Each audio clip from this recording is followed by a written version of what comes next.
Good day, everyone. First of all, thank you for joining us on this day following our Climate and Energy Forum. In this panel, we will talk about climate and water and its security topic. As you know, water is one of the fundamentally important issue spanning all of our lives, from economy to society, which we are trying to cover in different aspects in different panels also. In this panel, we have experts especially in the field of water and its different aspects. I will give brief information about our participants. Our first participant who will speak is the Associate Professor Vakur Sümer, Director of the European Research Institute. He is specialized in many different aspects of the water energy issues and water management, water politics. For example, several of his publications include environmental law policies in Turkey, renewable energy in Kazakhstan, potential changes, fundamental shifts in Turkey's water policy, and many others. Our next participant and speaker is Ahmet. He is the co-founder and vice president of Başarsoft.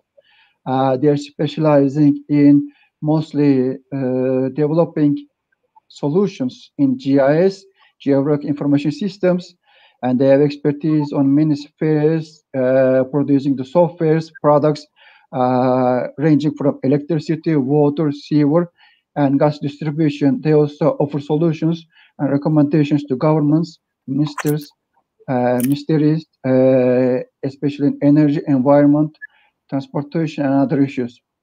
Our next speaker will be from Netherlands, Jeroen, Associate Professor at Wageningen University.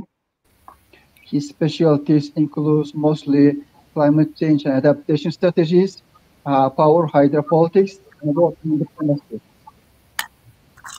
Our next speaker will be Dr. Tuğba Evrim Maden.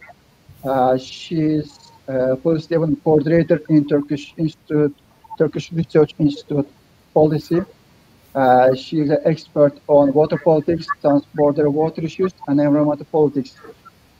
She has several publications which include analysis of causes of water crisis in Europe's Tigris River Basin, Danube River and Lake Peipsi, and others.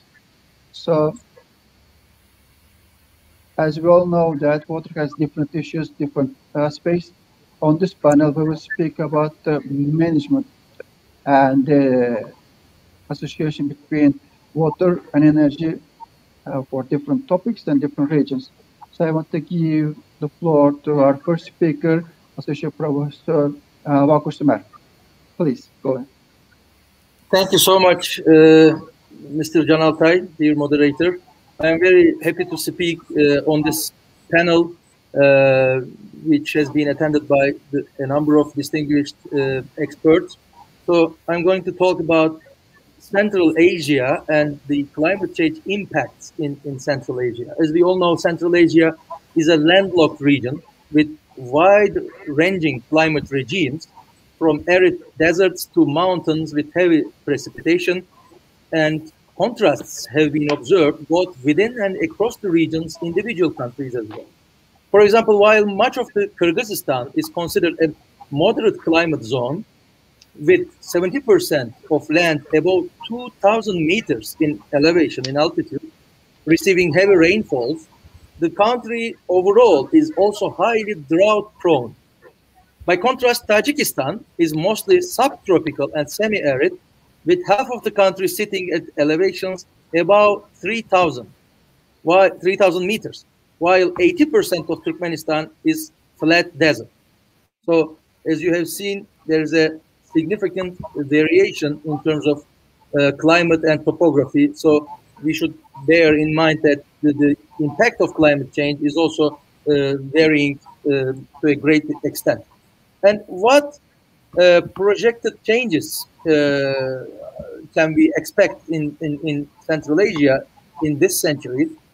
So, for example, increases in average annual temperature about 2 degrees centigrade across the region until 2050. So it's a significant temperature increase. Precipitation specifically for the November to April period is broadly expected to increase. For example, with projected increases up to 30% for Uzbekistan by 2085 and up to 50% for Kyrgyzstan. So other months are likely to experience not a significant change. And along with this increased concentration of precipitation in winter months especially, there will be a higher frequency of heavy rain events such as floods, mudslides and landslides, etc. On the other hand, the region is likely to experience increased incidence of drought and lengthened dry spells. Higher temperatures will also increase evapotranspiration, leading to drier conditions, even if precipitation does not change overall. When we look at the impact of climate change on water issues and agriculture in specific, we all know that Central Asia's agriculture largely depends on irrigation, and irrigation and agriculture plays a central role in the region's economy. The main products include cereals, cotton, fruits and vegetables, and unfortunately, climate stress factors are expected to bring about agricultural losses throughout the whole region. In 2014-15, agriculture's contribution to the economy as a percentage of gross domestic product ranged from 5% in Kazakhstan to 27% in Tajikistan, with Turkmenistan, Uzbekistan, and Kyrgyzstan all falling in the high teens, like from 15 to 20%. So very important still. And Uzbekistan is one of the world's largest producers and exporters of cotton, and Kazakhstan is a major supplier of wheat for the whole region. So impacts to cotton and wheat production could endanger economic growth as well as food security throughout the region. Climate change may reduce production of food and fiber crops and cut overall food availability per capita across whole Central Asia by 2050. This would likely lead to a rise in food prices, further stressing already vulnerable populations. And also heat stress is expected to significantly reduce wheat yields, and variability in climatic conditions and increases in extreme weather events can affect grain production at large. Additionally, increasing temperatures and changing rainfall patterns could contribute to increased outbreaks of agricultural pests and diseases. Decreases and changes in water availability are expected to be devastating to farming practices, particularly for water-intensive crops such as cotton and rice. These changes will probably include a shift in timing of peak flow in significant rivers from critical summer growing periods to the spring. Droughts already significantly challenge the region, particularly in Kazakhstan, where around 66% of the total land is under effect. Worsening desertification threatens up to the half of the land of the Kyrgyzstan. And potentially, it will be even larger in Turkmenistan and Uzbekistan. So they will become more arid in the future. And high soil salinity already affecting arable lands and impacting crop productivity.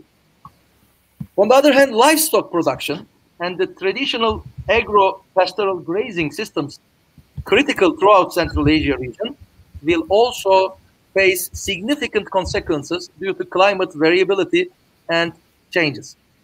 Feeding sources and grazing areas, particularly pastures, which already face significant levels of degradation and overgrazing, are also likely to be affected by desertification, drought, as well as storms. Despite an expectation of a slight increase in annual rainfall for the region overall, shifting precipitation patterns within the year, combined with increasing dry spells and temperatures, will likely lead to increased water stress. When we look at the list of the water-stressed countries by 2040 in the World Resources Institute, we will see that almost all of the Central Asian countries are in this list, consisting of ranks like 5, 8, 10, up to 33. So all Central Asian countries will be water stressed by 2040. And all these changes in water stress will affect availability of water for drinking purposes and sanitation activities as well as energy generation. So changes to river flows, mountain snow melt, and glacial melt can also be expected to impact the region's biodiversity and ecosystem services, which are already critical for Central Asia's population at large. Projected increases in Central Asia's population and economy will also likely increase demand for water resources to a level that, coupled with increased water stress, will exceed the water availability in many small and medium streams and rivers, especially in inner and southern regions. Climate change impacts also will be visible in the transboundary water resources, which is a very significant topic concerning the security dimension of the issue. And some of these will also originated outside of Central Asia as well, such as China. So this can cause important levels of stress on regional cooperation, security, and politics in general. The transboundary Chu and Talas rivers in Spot, for example, these rivers act as central resources for irrigation and agriculture for both Kazakhstan and Uzbekistan, and Kyrgyz Republic especially. The Sirdarya and Amudarya also serve significant irrigation sources for Kazakhstan and Uzbekistan again. So insufficient water access, particularly given the impacts of related with the energy production and food security, can lead to disputes between countries over their shares of water resources and water supply.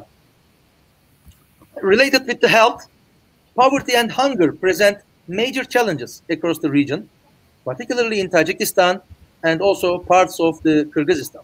As a result, impacts to the agricultural sector from increased drought, flooding, and desertification could increase crop failures and decrease food security, so significantly undermining nutrition, and including even for those affected with HIV/AIDS and tuberculosis, which is somewhat rampant in the area. Regarding the biodiversity, the increased melting of glaciers and permafrost, especially in the Tian Shan, can alter water flow patterns and negatively impact ecosystems and biodiversity, including agrobiodiversity. So this can be significant, and given the region's mountains often possess substantial proportions of the total species, so this will be a tremendous drawback for the region at large. And climate change is shifting the habitat boundaries, so the introduction of new and possibly invasive species can be a serious threat as well. And in other cases, decreasing mountain river flows may lead to disappearance of certain aquatic species as well, such as macroinvertebrates, etc. And the region also contains significant number of globally important biodiversity points or spots that include key agricultural species as well. And so forests also. Forests will be affected tremendously as well. Central Asia's forests provide vital ecosystem services, such as helping to maintain the water levels in the rivers, from the mountains down to the lowlands in Sirdarya, and functioning also as carbon sinks.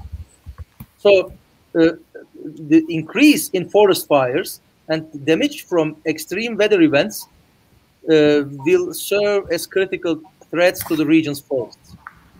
And changes in precipitation patterns and lack of hard freezes may bring about insect infestations as well. And as I talked, like the livestock and the animals, plant species which has invasion character can also be detrimental to the ecosystems. In terms of energy, Central Asia is, as we know, home to an abundance of diverse energy sources such as oil, gas, coal. Time is running up. Yeah. If we could wrap it up in 1 or 1.5 minutes. Okay. So the hydropower potential of Sirdarya and Amudarya and their tributaries are very significant for Central Asia, and already these are suffering from aging infrastructure and, of course, approaching climate change threats as well. So, under these changing climate conditions, increased droughts and water shortages will reduce the water availability for hydropower and thermoelectric cooling as well. So, increasing the glacial melt and changes in the snow melt and precipitation patterns are likely to affect reliability of hydropower sources in the coming decades, with overall potential for decreases in availability possible in later decades as well. So I want to once again thank for organizers of this wonderful forum this year, and hopefully we will be attending to the forum in the upcoming years. And thank you for giving me a chance to present here. Thanks. Thank you for your insightful presentation. You gave us a lot of specific details about Central Asia, the general process over there in terms of water, energy, and their relations. Thank you. So we will continue with the next speaker, Mr. Ahmet Tabanlı. So, please. Hello, everybody. Thanks for this very important organization. I want to talk about the water losses and the effect of the water losses in the climate change and the environment. This is very important topic for whole world, not only for Turkey, but for whole world, because we are we don't have enough sources, limited sources of water. I want to go to presentation. If the moderator can allow it.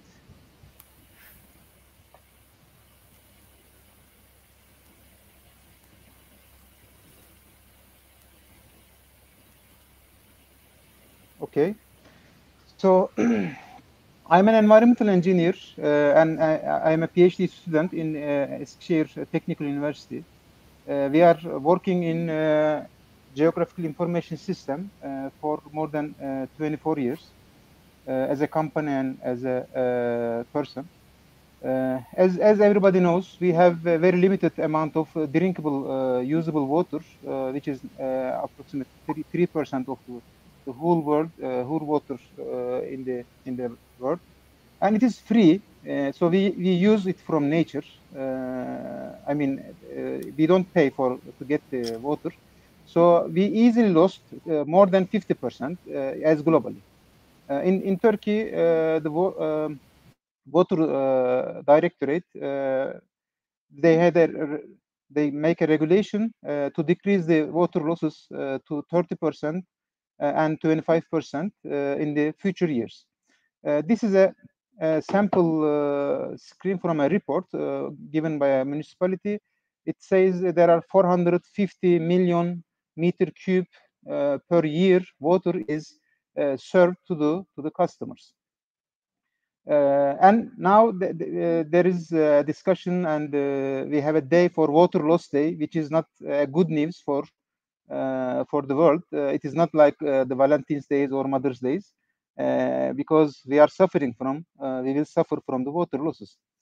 If you look at the globally, many countries, they have too much water losses, like 10%, 15%, 50%, even more. And Turkey is one of the largest water loss also in the list. And these are some cities with the higher water losses. If you look at how many liters of water a person can consume in a day, this is, if you can see, from 70 liter per day to increase 240 something. And if we come to Turkey, it is based on the TÜİK statistics, so it is approximately 224, which is very, very large amount. When we made a real statistic from the real metropolitan city, we saw a person can use 80 liter per day per person. And if we, with the 25% water losses targeted, it reached to 100 liter per day. And now the current, how much supplied to the system is more than double. It may be more in some other cities, but approximately it should be like 100, 150. But now we are using too much from the nature, from the environment. If we think about a small economy as a tea shop, let's say in Turkey we like tea. If a tea shop serving 1,000 tea in a day, let's say it has a tank capacity of 1,000 tea, and at the end of the day, let's say the owner of the tea shop saw that there is 450 is sold, okay, and then and there are some remaining in the tank. Let's say it is approximately 50, so it's reached to 500. More than 500 is missing. Where is this? So let's say if 510 is drink by the staff, so it means that 50% of the tea is lost, and a small tea shop, okay, can they will investigate this and follow this task. And 1,000 tea means if we multiply by 0.1 liter, it means 100 liters. This is very, very small amount, okay, but we are losing approximately 2 billion or 3 billion meter cube per year in whole Turkey, and we are not fighting with this. We are not dealing with this too much, as much as required. The total needed requirement by the total Turkish population is approximately 3 billion meter cube, and we are supplying more than 6 billion meter cube. So we will have too much problem. This water is taken from wells, from rivers, from the dams, and from some natural sources, and some from the lakes. And we are all damaging by using excess amount of water. So it causes climate problems also. In normally by the statistics, the total water used in drinking water or industrial is 30% of the Turkish consumption, and 70% used also in agricultural watering irrigation systems. And there are many loss in reservoirs, transmission lines, storage tanks, in distribution system or in the watering system. And also because of the change in the climate, we are having too much environmental problems, and also we are damaging the groundwater. American Water Works Association and International Water Associations, they made a water audit form. Here you are making a small calculation, but it needs to be a big system to collect all the data. So how much water you are supplying to the system, how much is imported or exported, and how much is authorized, how much built, how much not built. It's maybe permitted usage, but it's not built or it's not metered. And how much of them seems to a physical real loss, and how much seems to metering error or unauthorized consumption. By calculating all of them, the amount of water that's converted to revenue is much more less than the authorized consumption also. This is the water audit form.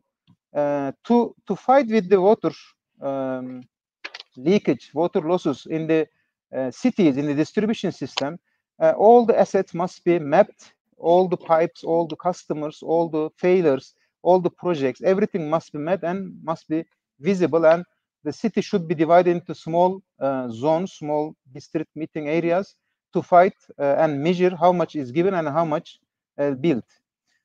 So any geographic region can be created by making physical construction and installation of the valves and the meterings. and then how much customer exists in this region and how much pipes, how much house connections exist. It can be automatically known. Some of the leakages, they are visible, and most of them they are not visible. So we have to fight with these kind of things. Whenever there is a leakage reported, after the water authority goes and fix it, after some period of time, maybe 1 day, 1 week, or 1 month, it's again breaks and there are another problem. So this must be continuously monitored and fixed. The water authorities, they can make a mapping or in which region they have too much excess amount or excess percentage of the water losses, and then they can find and fix the problems. To deal with this problem, the water authorities, they should have an integrated system. It must be a geographical system. It must be proactive, intelligent, and it should be live data, because the system is dynamic every day. It is changing. There is new customers, there is new projects, and the water departments must be a loss-oriented water management from top to down. By integrating SCADA system for monitoring, asset management, call center, customer information, repair, maintenance, and all the other database in a GIS system, a dashboard application can be done, and everything can be monitored, especially the night flow, because night flows means after 2 o'clock or 4 o'clock, everybody sleeps. There shouldn't be any water usage, but still in the system there is water is leaking or going somewhere. So this must be monitored every day. As I said, there are two kinds of water losses. One is the apparent losses, illegal use or meter errors. This can be done by improving the customer care and billing readings and integrating the data team, making meter calibration and checking the meter size approximately is it good or good for the customer or not.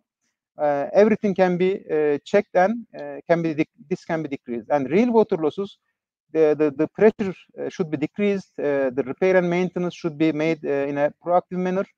The leaks should be located by using different tools, and the asset management and the SCADA integrations must be done. After making all of these, we can find infrastructure leakage index. Alan Lambert's formula is here.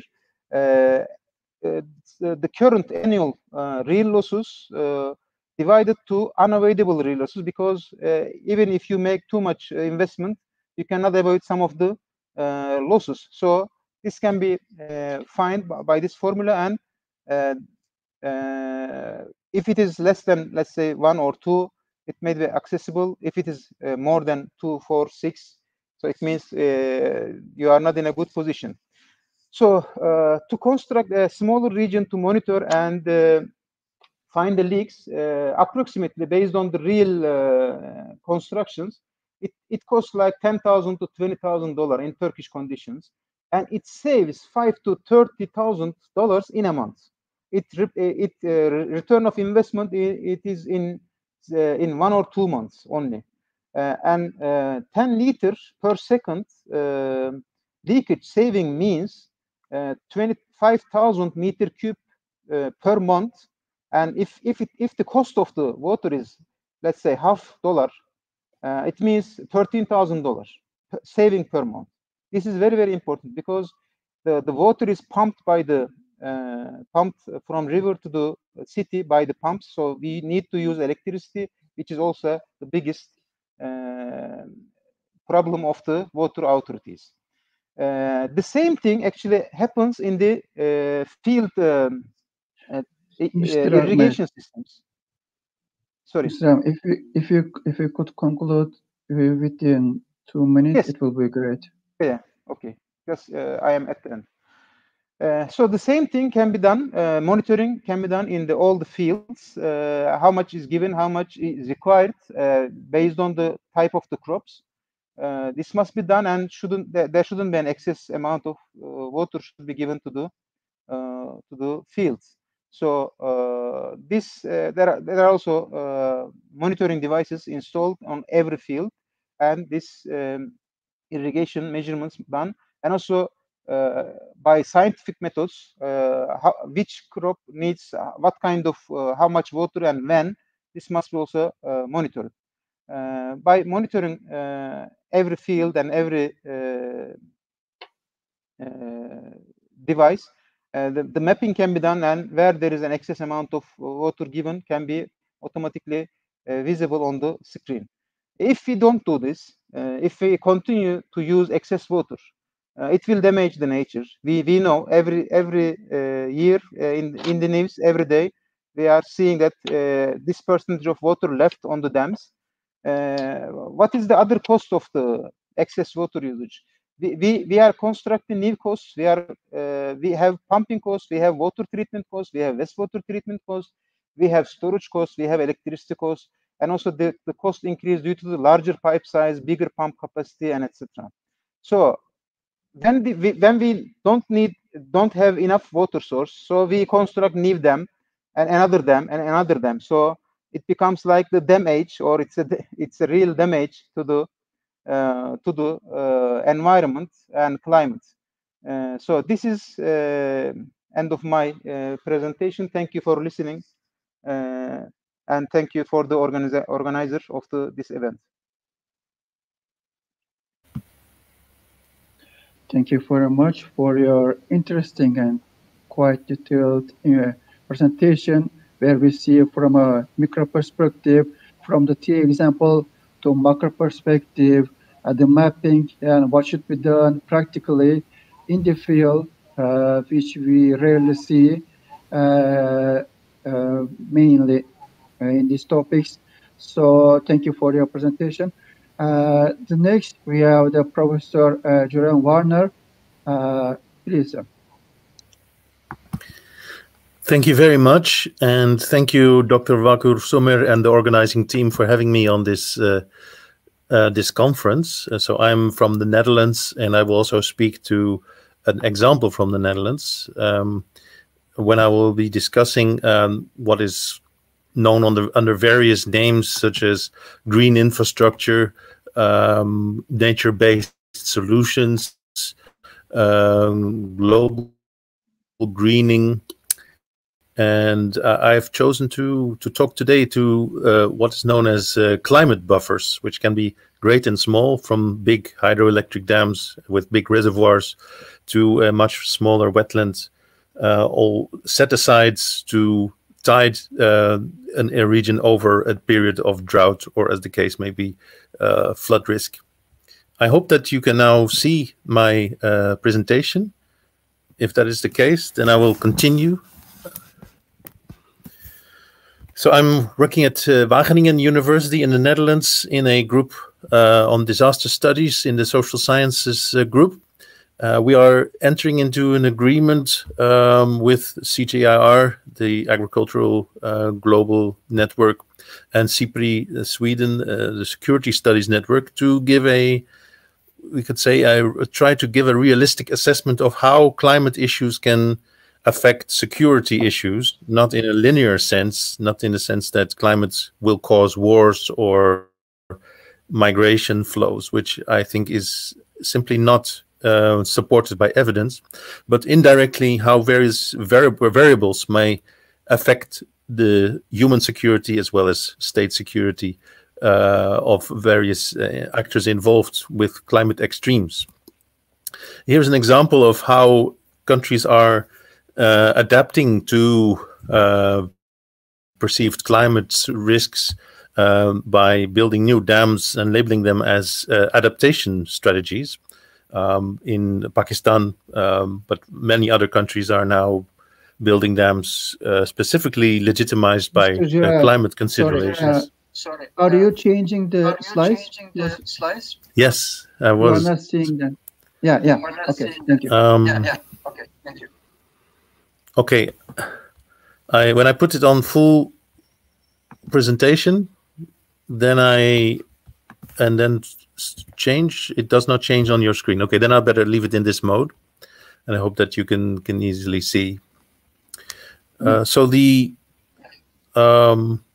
these climate interventions, that is the climate infrastructure, is of course meant to reduce the vulnerability of the population to climate risks such as flooding and droughts. But they also have an impact on people who are affected by this infrastructure itself. So there are security trade-off, as is the case with any intervention, where those who benefit are not the same as those who may feel that they are being sacrificed or pay the price for these interventions. And so this is something that is, I think, not enough on the agenda so far. What kind of displacement is not only, or not even necessarily, due to climate change, but rather to the interventions caused by or incited by climate change. Dreidijk and Elliott talk about indirect displacement when the results of a policy or action make it irrational or intolerable for people to continue to live in a home environment. So that applied to this climate infrastructure, it may be called secondary displacement, where not climate change itself, but rather the climate infrastructure leads to temporary or permanent migration. And this might not necessarily be easily accepted by those unless a particular compensation mechanism and participatory decision mechanism is in place. So when we talk about climate buffers, it's basically a set aside for detaining water, whether it's in a dam, as now increasingly proposed by the World Bank, or in terms of a wetland or a basin, as is the case in the Netherlands, a controlled flooding area where a dike, a flood defense, may be reduced or taken away to give more space for the river to act as a kind of natural storage. But of course, especially in a country like the Netherlands, which is both prone to sea floods as to river floods in densely populated area, you can hardly make space for the river without taking away space for social actors. And some of the examples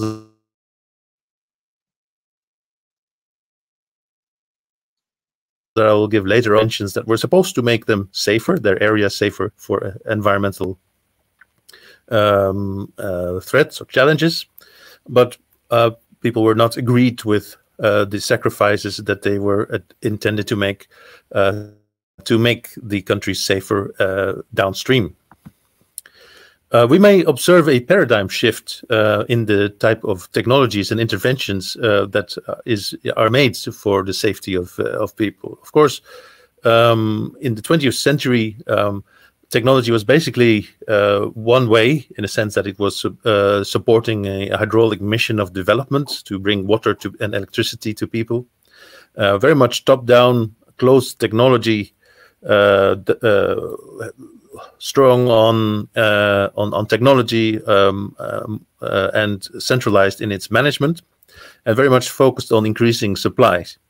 But since the turn of the 21st century, we are increasingly seeing a dominance of softer technologies, such as non-structural interventions for flooding, more amphibious, though living with the water, living with the river kind of approaches, which also are behavioral, to make sure that people, for example, engage in more sustainable and flood-tolerant agriculture. Non-structural also means zoning or insurance rather than hard technology, and a more decentralized local way of planning and management. And not focused on increasing the supply, but rather on managing, reducing the demand for water. Now, very often literature suggests that this is a kind of linear change from mode 1 to mode 2, from hard technology to soft technology, from control of water to integrated water management.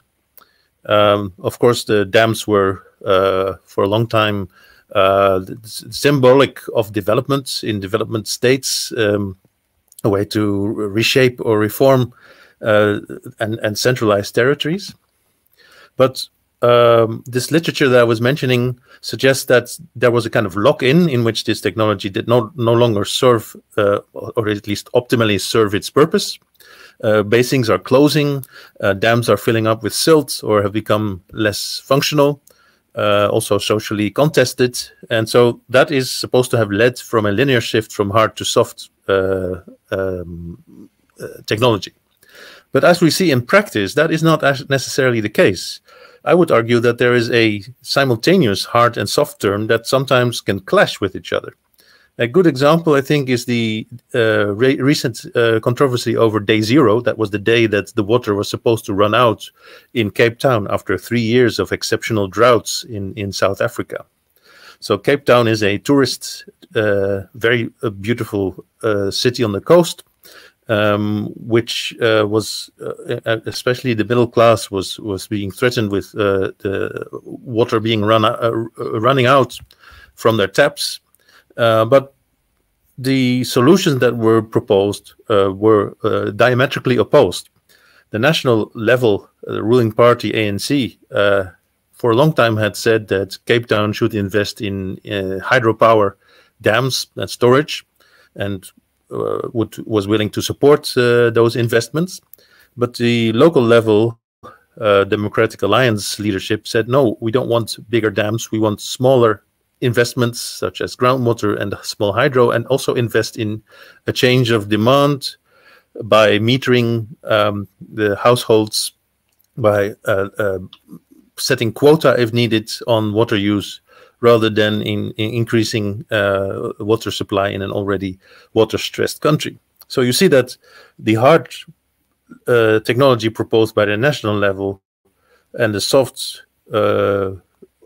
solution proposed by the local level were opposed to each other as solutions. And in the end, we are now seeing that there is kind of midway of both soft and harder investment made to deal with the Cape Town's water shortage.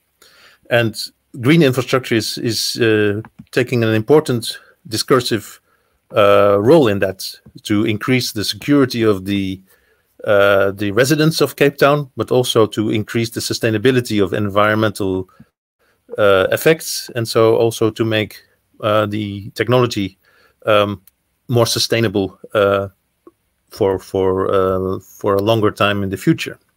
So rather than a linear shift from hard to soft technology, I would say that there's a question of maybe a pendulum swing from hard to soft, between hard, that is larger, centralized technologies, to softer, more localized and small-scale technologies. But the investments such as big dams or larger technological systems it has seen quite an opposition between its proponents, who see it as the highly necessary solution to climate risks. For example, our Dutch water envoy is saying that we only have 5 years to save the world, and that technology should lead the way. On the other hand, there is an opposition to those who feel that those interventions are a kind of violence or interruption of a sustainable system, and see dams as symbols of domination or as threats. So on the one hand, there's the absolute of the climatization of security, as Andrea Oels has called it. And on the other hand, the NGOs and activists who put an absolute of justice or injustice, as the case may be, to oppose these interventions in their backyards. These are often people who live next to dams and might be dislocated or temporarily will have to move, for example, to enable a wetland, and cannot invest in new developments there. But can also be other groups that make alliances with the local opponents, such as the now globalizing anti-dam movement, such as International Rivers. Now, one reason why this becomes so strongly opposed, I think, is that many of those projects are decided on in a top-down way. In a time of development, it was often a Ministry of Water that would decide that a big infrastructural project would have to be located somewhere for the good of the people, for the good of development. Now with climate, it's still you could say, an elite decisions for the good of humanity that is driving the decision to set aside an area for a climate buffer. And as a French engineer once said, you don't consult the frogs if you're going to drain the marsh that they live in. You may have heard me say that in Istanbul in 2009 in the World Water Forum at the time. This research kind of builds on it. And so if you do not consult the frogs, you cannot be surprised that they might oppose the effects of the draining of the marsh. So wouldn't it be a better idea to also consult those groups in a multi-stakeholder process and maybe plan together with them? One reason for thinking is that people don't necessarily oppose development or climate adaptation, and may realize that they may have to sacrifice first to benefit later, but often they do not see the benefit that they might accrue later due to the advent of a climate buffer.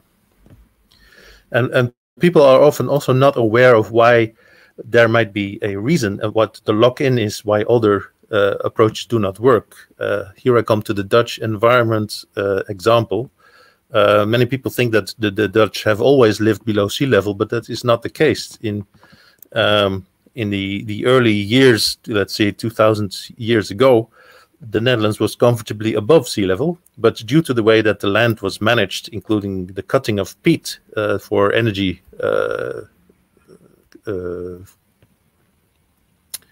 use for burning peat and firewood, have reduced have led to subsidence of the soil to such an extent that much of the Netherlands is now below sea level.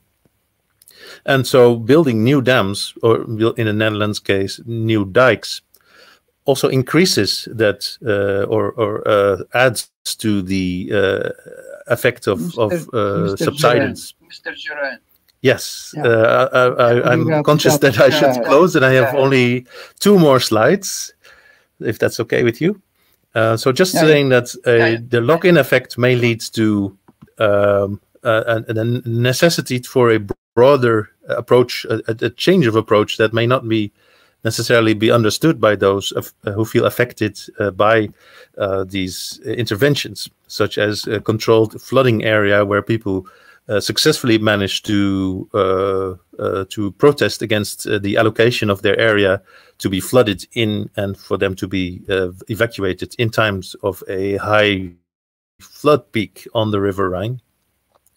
So people simply were not aware that why this decision was made and had not been consulted on the effects and potential alternatives for that. So my last slide is to say that when we, sorry, this is not my last slide. This is my last slide. People are often protesting against both hard or soft kind of infrastructural interventions if they don't realize why they would need to sacrifice, and if they don't see the benefits for them of the intervention, even if they have been given a reasonable compensation. So if the costs and benefits do not seem to be equally distributed, you cannot expect people to take this, accept the intervention, even if it's for the common good of, in this case, climate adaptation.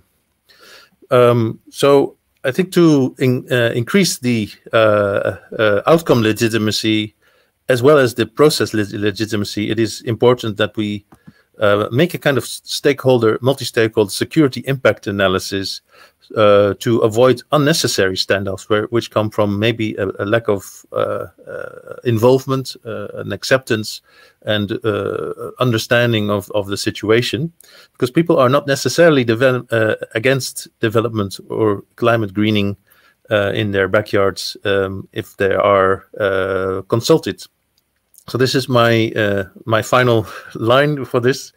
I think it's important that we realize that not only climate, but also the climate technologies have a social impact, that we should be aware of that social impact, and that we might find a way ahead by consulting and participatory modeling of security impacts on the affected populations. Thank you very much for your time, and sorry for overrunning.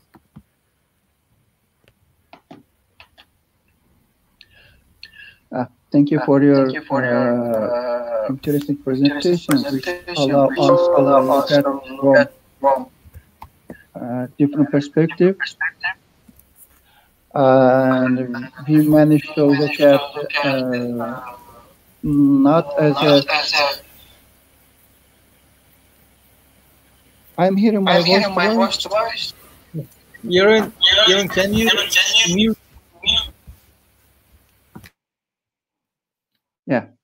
Okay. So we managed to look at the different perspective, and it allowed us to see what actually the people want, since all of these efforts are done for people, and how the government approach, how the local communities desire what needs to be done. So it was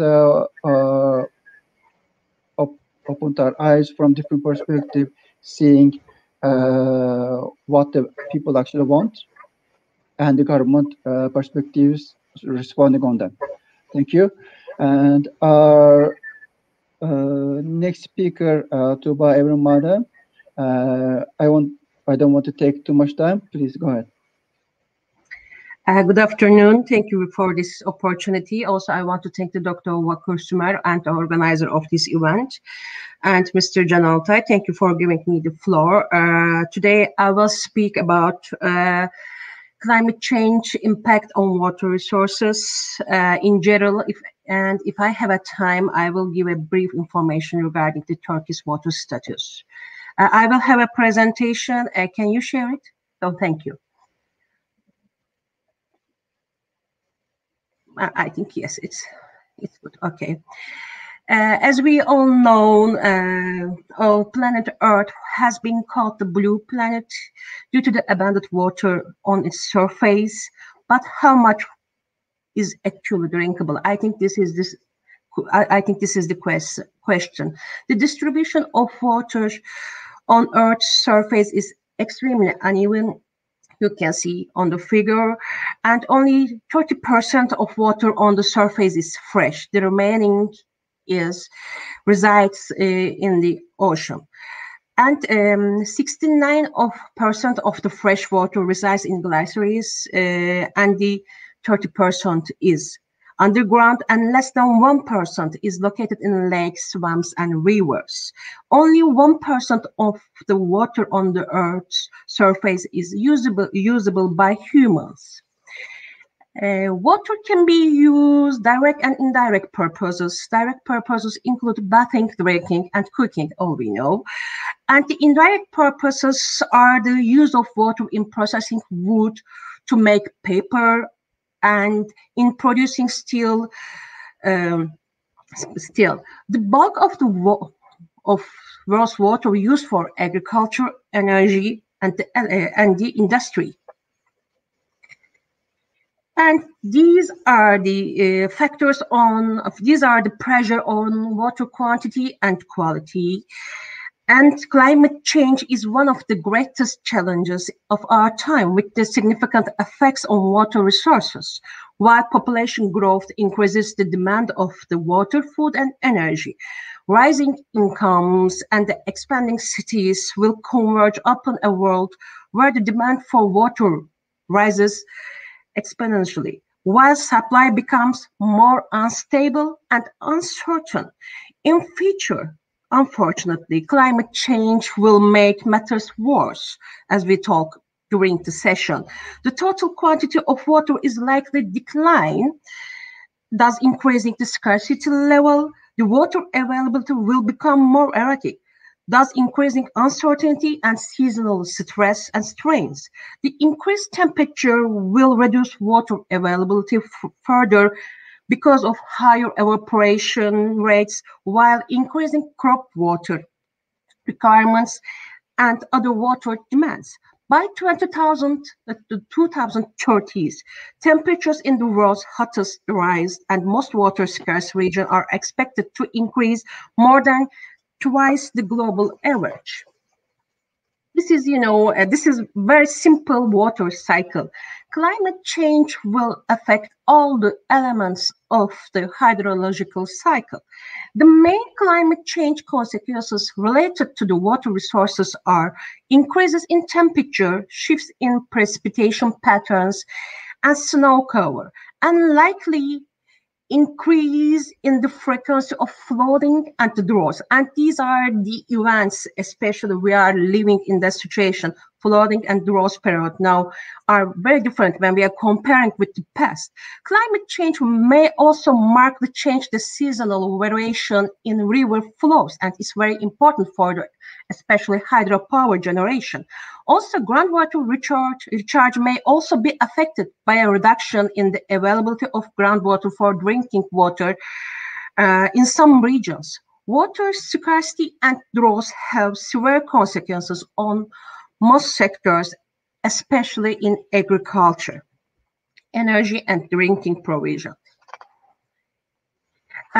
This is unfortunately, this is the reality of the world. Today, 1.1 billion people lack of access safe drinking water, and 2.6 billion people lack of adequate sanitation, and 1.8 million people die every year from waterborne diseases, and most of the people are under 5. They are children. I think this is the most important problem of the world still, waterborne diseases. Irrigated agriculture remains the largest user of water globally, a trend, especially this trend encouraged by the fact that farmers in most countries don't pay for the full cost of the water they use. I think this is the most important problem. This is the real reason. Agricultural irrigation accounts for 70% of water use worldwide. And for example, in OECD countries, this is 40% of water used for the irrigation. And also intensive groundwater pumping in irrigation depletes aquifers. And agriculture, as I said before, the greatest consumer of fresh water, but it doesn't have to be wasteful. Traditional approaches and modern technology can be combined to create agriculture that withdraws less water and produce more crops. This would also ease the pressure on freshwater resources and leaving more for domestic and industrial uses. Efficient use of water resources is an important step in overcoming the effects of climate change. This is that I believe. In this respect, cooperation is very important.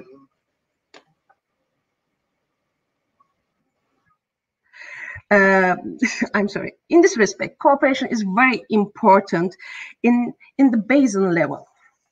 And this figure, I like it very much. This is the figure that was shared in social media 2 weeks ago, as I remember, shows changes in temperature from 80s to 2020s.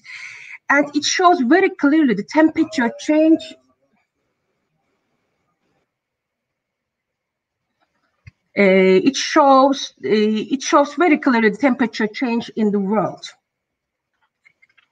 This is a good example that I met at a report. As you know, the glaciers have lost over 650 gigatons of ice per year since 2006, and this is the equivalent to 670,000 times the Empire State Building in New York. And it should be kept in mind that about 70% of the world's freshwater is contained in glaciers. And this is the Falcon Mark indicator. Who is deal with the water issues related with this indicator? You know, Falcon Mark indicator is one of the most widespread used indicators for assessing the stress on water. It relates the total freshwater resources with the total population in a country and indicates the pressure that population puts on water resources. And the threshold for the indicator is what water stress begins with 1,700 cubic meter per capita per year. When the indicator drops below 1,000, the country can face water scarcity. And if the indicator drops below 500 cubic meter, the country faced with absolute water scarcity. This figure shows the change in the water stress situation in the world from 50s to 2020s. And the Middle East and North Africa region that Turkey is located in will be faced more water stress in the future. You can see all MENA countries, and it's also Turkey is included, are red, and it means the countries have to make some plans regarding the water management. As all we know, I want to mention there are two general types of water scarcity. One of them is physical, one of them is economic water scarcity. And physical water scarcity occurs when there's not enough water to meet all demands, like a Middle East, like some part of South Asia. Maybe south of the United States, maybe. Economic water scarcity. Economic water scarcity is caused by a lack of investment in water and lack of human capacity to satisfy human capacity.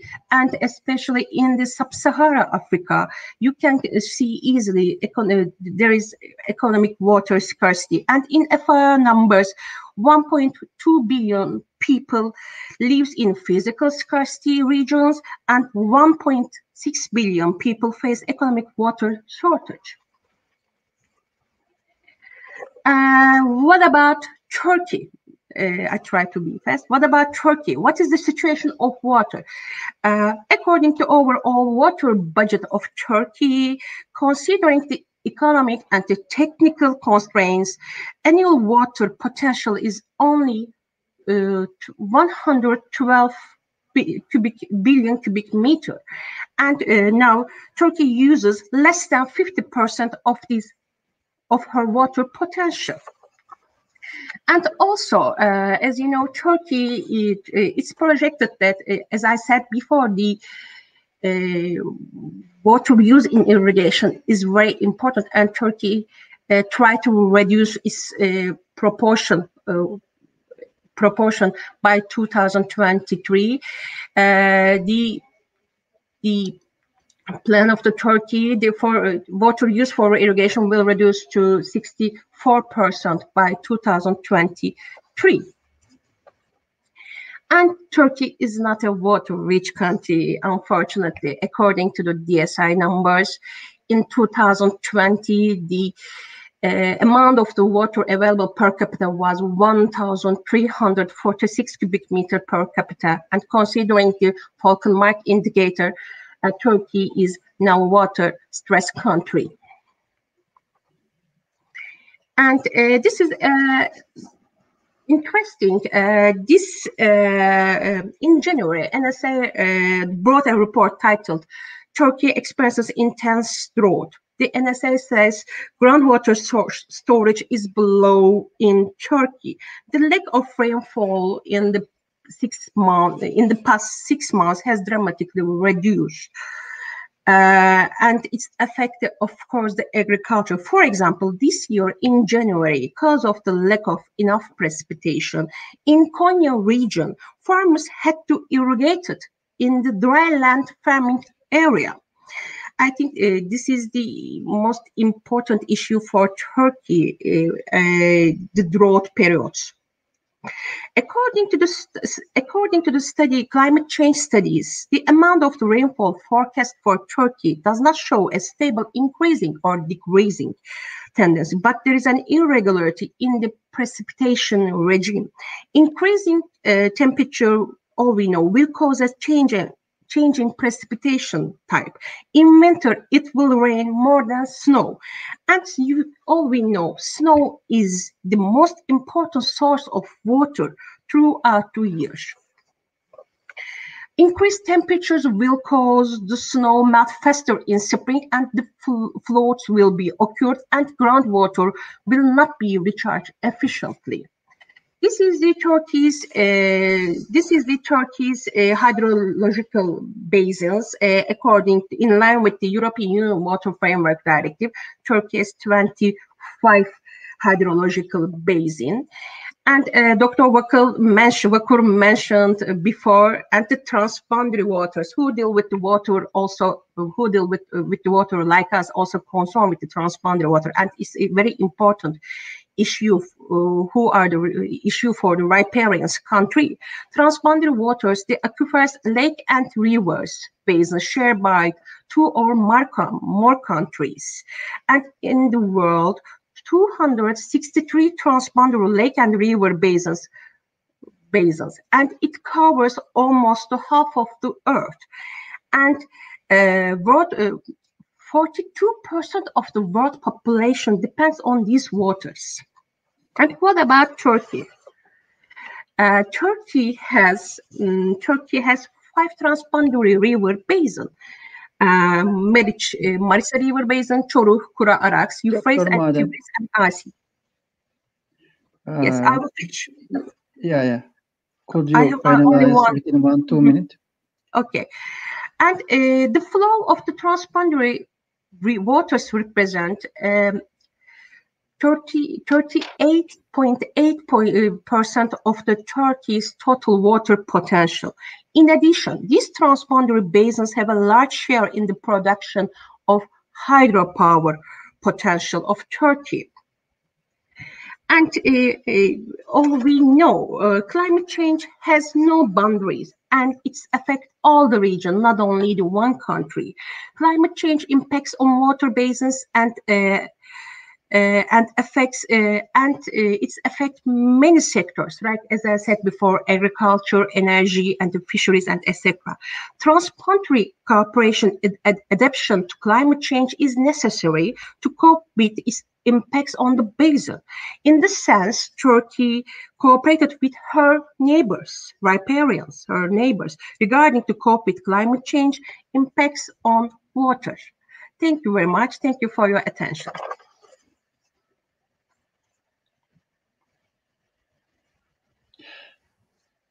Thank you, Dr. Maden, for another very informative, which range from micro to micro perspective, many aspects, and special information about Turkey as well. That from the information from drought, the precipitations, and its potential also was really, I think, useful for our listeners as well. Now, since we completed this section, let's continue with the Q&A. We have a number of questions, so let's start with them.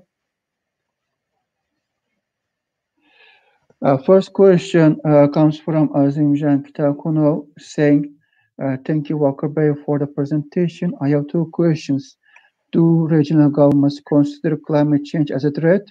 And second one, did they develop any policy to mitigate its impact? If you could answer them briefly. Thank you very much for this question, Mr. Kitakunov. Actually, the countries in Central Asia currently do not have independent institutional entities which are charged with addressing the climate change, and the efforts are largely diffuse, and they are distributed through ministries which are oriented along the sectoral lines.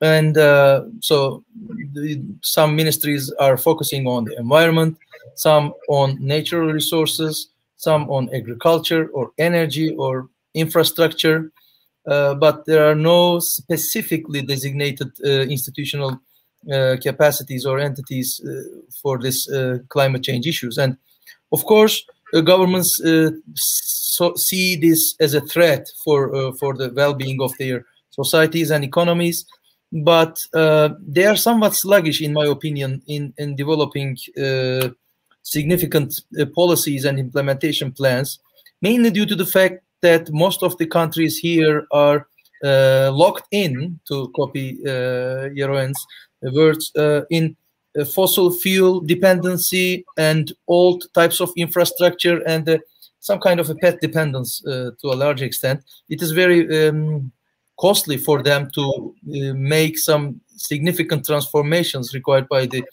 mitigation effects or adaptation effects of the to the climate change. And but on the other hand, they are in close contact with the international donor authorities such as the UN and more specifically UNDP, and as well as the World Bank and the Asian Development Bank.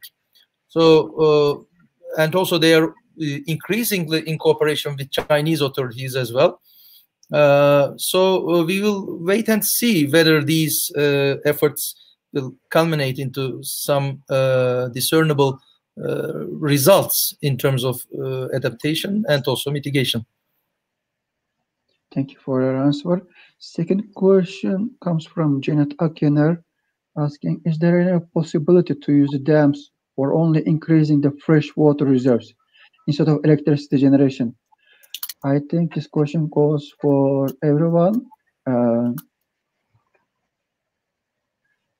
Let's say, Dr. Maden, do you want to answer first? And maybe Jeroen later. The dams not only built for the hydroelectricity, some dams built for the only domestic water needs or for the agriculture. And especially in drought periods, we are using the dams reservoirs, which are collected in the wet seasons. Jeroen, do you want to add something? Well, I'm not a water engineer, so anything I'm saying here has to be taken with a pinch of salt. But I know that dams can be multi-purpose, and that ideally you can have a certain level of storage for irrigation or for to tide over dry seasons without using it for hydroelectricity generation.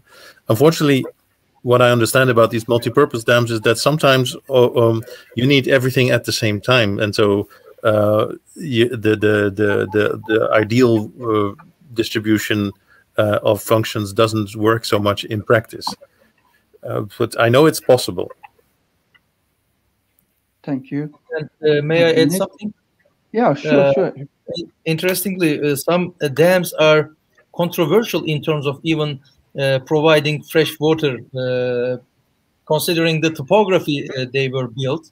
Sometimes, I mean, taking the basins as a whole, sometimes because of the transboundary the differentiation, some countries have to build their dams on their own territory, of course, which are not the best topography for the dam. So actually a dam site can detrimental for the storage of fresh water by wasting it, literally. So, for example, think of Nile and the Ethiopian High Dam and the Aswan Dam on the other hand. So these are totally different in terms of efficiency, I think. So case by case, look should work better, I think. Yeah.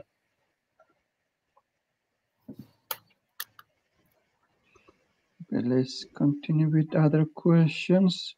This comes from Savle Ahmet Kaleva. Given the water stress and other environmental issues, including recent drought, is Turkey planning to ratify Paris Agreement soon? That's the first question.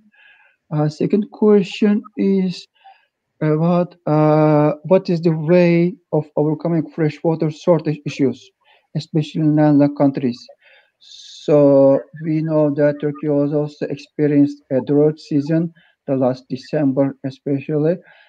In terms of landlocked countries, Central Asia, Dr. Vakur, let's start from you.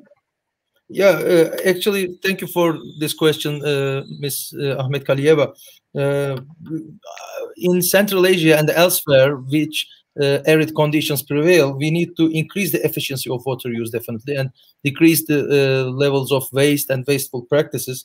And the 3 R's, as it is praised by a lot of authorities, like reduce, reuse, and recycle, should be also under discussion. And the biggest example is Israel. Although it is not a landlocked country, in terms of physical water scarcity, Israel has only 170 cubic meters of annual water availability. So this is absolute water scarcity or water stress. But still, they are better off than, say, like neighbors like Syria, which gets some 700 cubic meters of water per year availability annually. So the management practices make a lots of big change. So it's not only the physical amount of water we get, but how do we use it? And about the Paris Agreement, as far as I know, I'm not an expert on the issue, but Turkey has long announced its adherence to the international political negotiations and their outcomes, including the Paris Agreement. But currently, it has been among the last 6 countries which did not ratify the Paris Agreement, along with Libya, Eritrea, Syria, Yemen, one more, and Turkey. Iran. So, and Iran, yeah. So this is not a very desirable position for Turkey, as we have seen in other parts of multilateral negotiation conventions, etc. So I think the government is now initiating a process which will speedily result in ratification of the convention. So we will see that in few months' time, Paris Agreement will be ratified, given the recent adherence of or ratification of Paris by the United States administration of Biden. Thank you for your answer. And we have some questions, but we are also coming to the next panel. So I want to give you approximately 30 seconds for last words, your thoughts. Let's start with Ahmet Tabanlı, and then Maden, Jeroen, and Vakur Sümer. Thank you, Zhengizkhan Bey and Vakur Bey, Oğuzhan Bey, for all the good, very beneficial conference. The water is very, very important, and we need water. So the people, they should be aware of. They are not aware of the water is lost, and this amount of water is lost. Nobody care about this, or nobody know about this, and they should know, and they should care more and more and every day. Thank you. And thank you very much for the organization. I think it will be very it is very fruitful session to understand the climate's effects on water resources. And thank you very much again. Also, thank you very much from me. Climate change is likely to have an impact, actually positive for some, but negative for many others. And so we need to make extra sure that our adaptation points, strategies are beneficial for all, rather than being a zero-sum outcome. I also want to thank to all the organizers and also the presenters who have joined us today. Thank you for your valuable time and for all the invaluable analysis you have been putting to today's discussion. And I hope and I know that we will continue our cooperation in the upcoming days and months ahead. And in the final days of this month, we will have a congress on the energy issues in the Turkic world. It will be a even bigger organization, although again in an online format. But we will be also inviting you to that organization as well. So until next time, I hope you a healthy and enjoyable period. Thanks. Thank you for all of our participants for their thoughts, good wishes, analysis, and thank you for watching us. And as Professor Vakur mentioned, keep in touch with us. We will have another congress coming on at the end of the March with TESPAM and other. Sorry. So thank you for joining us and have a good day. Thank you. Bye-bye. Bye. Thank you so much.